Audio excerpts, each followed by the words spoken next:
ィールドの生態系の調和を目指す者たちの一員としてガーディアン・アルシュベルドの討伐を要請します。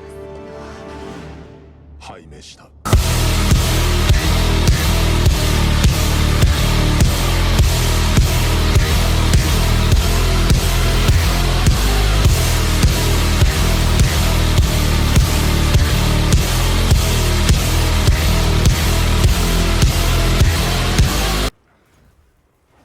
Oh, he's sleeping.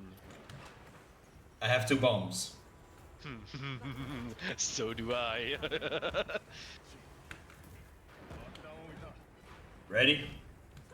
Yep.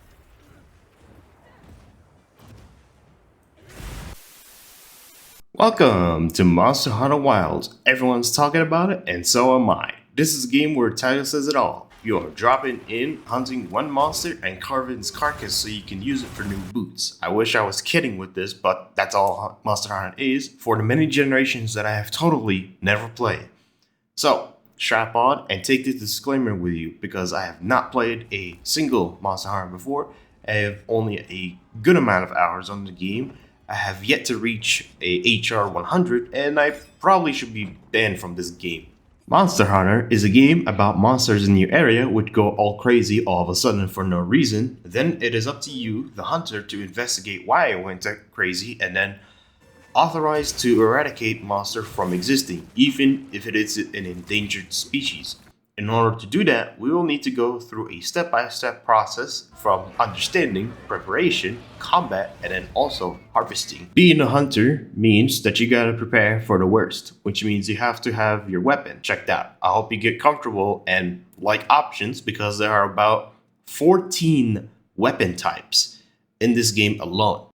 Each weapon has a different playstyle and different abilities, all of which provide combat effectiveness to some extent. You can use whatever weapon you like at the end of the day, which is why I never used any of them, except for 2 in particular, the heavy gun bow and the greatsword, though I do have a friend who can explain the hunting horn.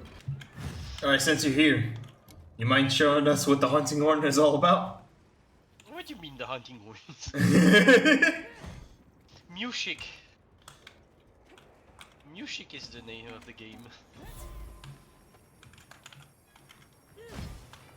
You know what? Let me give you a few buffs.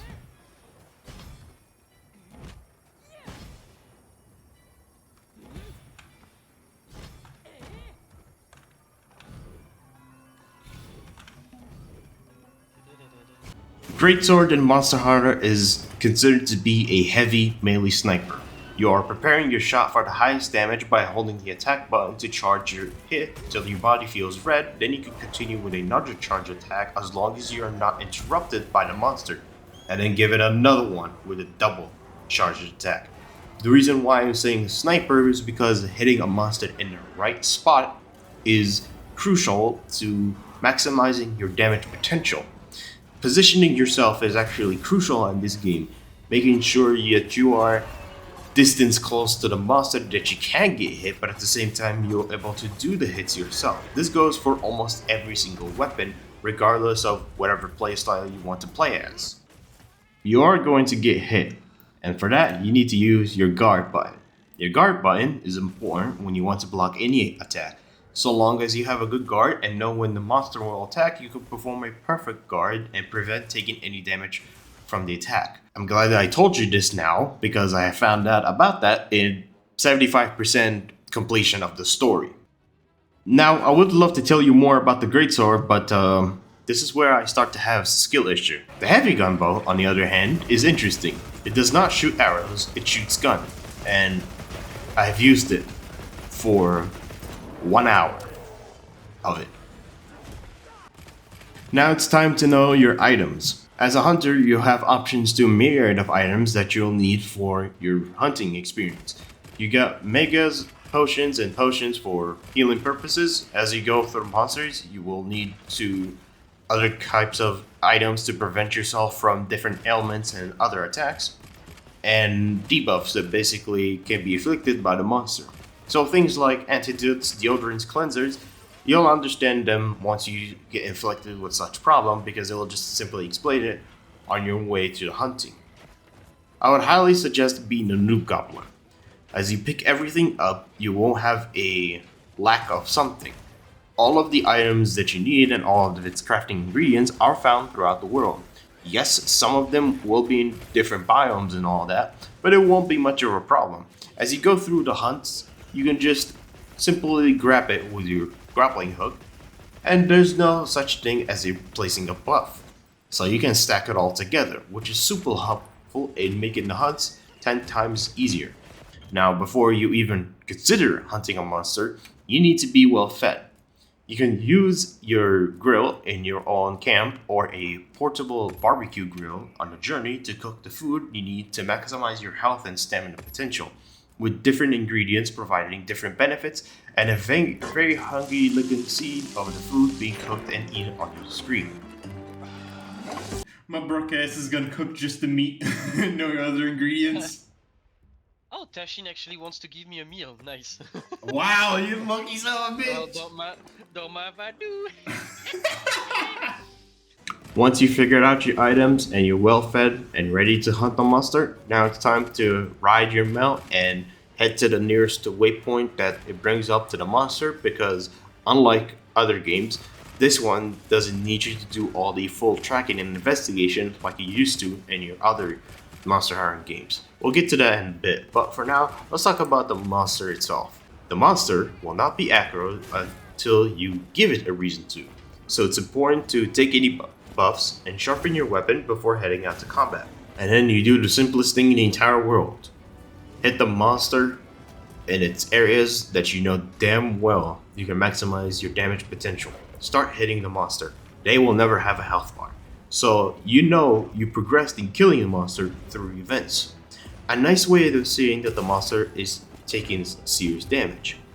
Think of the monster as like a resource deposit. You are hitting the resource deposit in areas, weak spots that you know will provide the maximum potential, and as many wounds come out, you basically hit these wounds with your focus strike, you get provided more resources. Except that resource deposit also can attack and kill you if you're not careful. So block off any attack and try not to get hit, and then continue hitting, and then use your combos. Enough hits on a certain spot opens up a wound, and then that wound is basically like a red scar that can be highlighted on your focus. And then of course, hitting something like the tail or the forearms or somewhere around these like little areas breaks them off. And if you cut the tail, you can even cut the tail completely and be provided with more resources. So it's a good idea to learn what every monster does. It's kind of like reading an encyclopedia, where you have to know your information about such a monster before even trying to hit the monster. But hey, trial and error never hurts. As you keep doing more damage, it will enrage. In that case, it will be more aggressive and you'll need to protect yourself. But you can still keep hitting, and then it will be trying to escape. It won't be time for you to chase it, but manually check your sharpness of weapons, your buffs, and pick up any scraps from the monster around you, then chase the monster. And then if it hits the new area, you can see if it's sleeping or relaxing. Then it can give you a chance to do a sneak attack or the funny kaboom. And then you continue until you notice the monster becomes incredibly weak and then starts limping. You can choose to eliminate it by hitting more and more, or using the traps and tranquilizer items to capture it. Once you kill the monster, it's time to harvest. But by simply clicking a button and holding it, and congratulations, you hunted your first monster. Now you go back to camp, find your waifu chick blacksmith, and ask her to make something out of the parts of the monster you killed, and watch a nice little cutscene where she does not even create what you ordered, but just a tiny little sword, and then pretty much shows that she had created it from the moment you asked, and it just shows it to you. As you go through the game, you should invest in better armor and weapons, with each rarity and the stats increase. For your weapon, your raw damage indicates your full combo damage potential. Affinity is the game's definition of critical chance. An element is that weapon does to the monster, for examples like fire, sleep, paralysis, and so on. You'll have a myriad of elemental options you want to give to your monster, but you also need to know what this monster's lowest resistance is for a better damage potential. For armor, defense is important, but also has its skills, and so its resistance. You will have resistance to certain things, as well as skills that provide you with better output of your combat effectiveness, but you also may have downgraded resistance depending on the armor, so it's important to know what the monster does in elements so that you probably equip yourself with the right armor or weapon to make the hunt 10 times much more easier. You will be hunting monsters from left to right. Understanding them and knowing how the story goes, I'm not going to talk about it mainly because I skipped the dialogue session, though not the cutscenes because I know Capcom's intention when you skip a cutscene.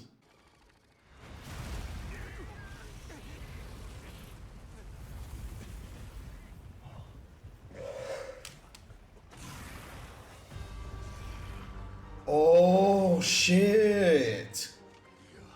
Did you see it? I've seen it, Ran. Oh, it's black tiles, fuck.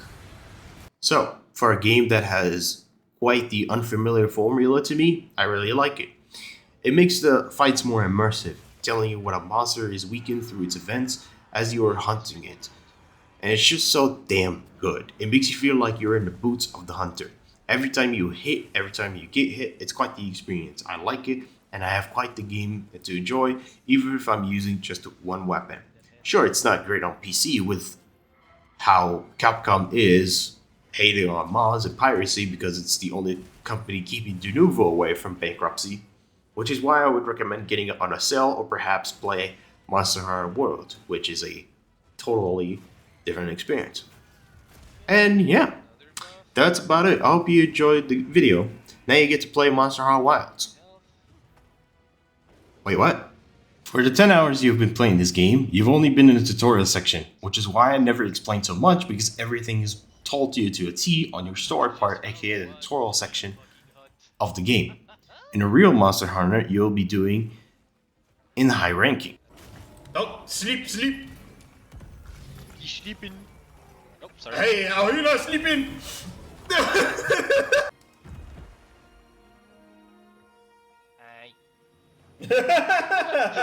POV.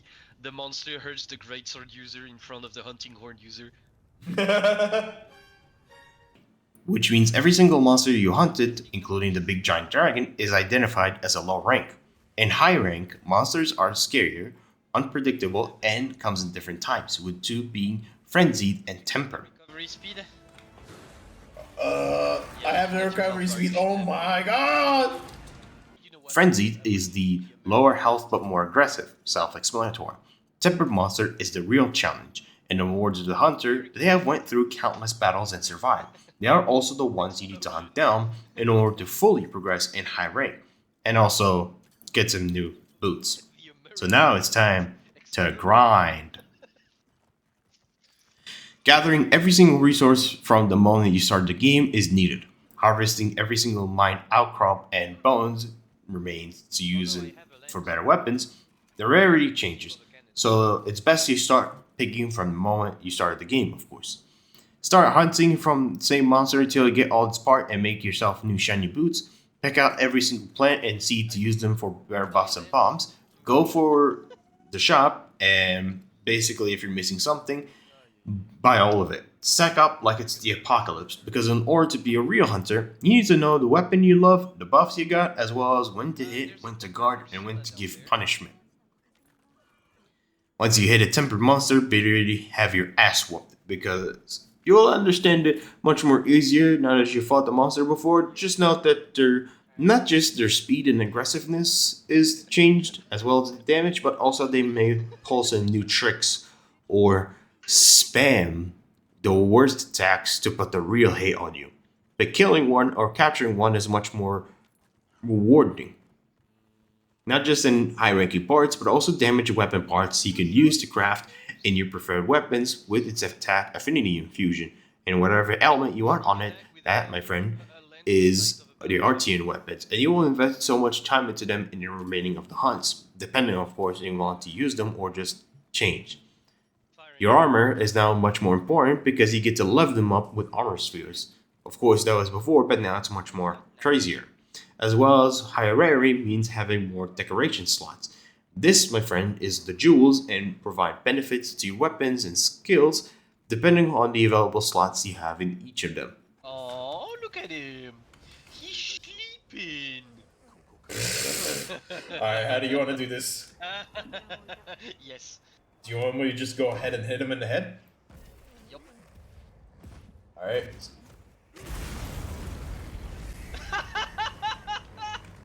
So now it's about time to start figuring out your build, because now everything plays through skills, defense, damage, and resistances, making the effect on your hunt much more than what you did before.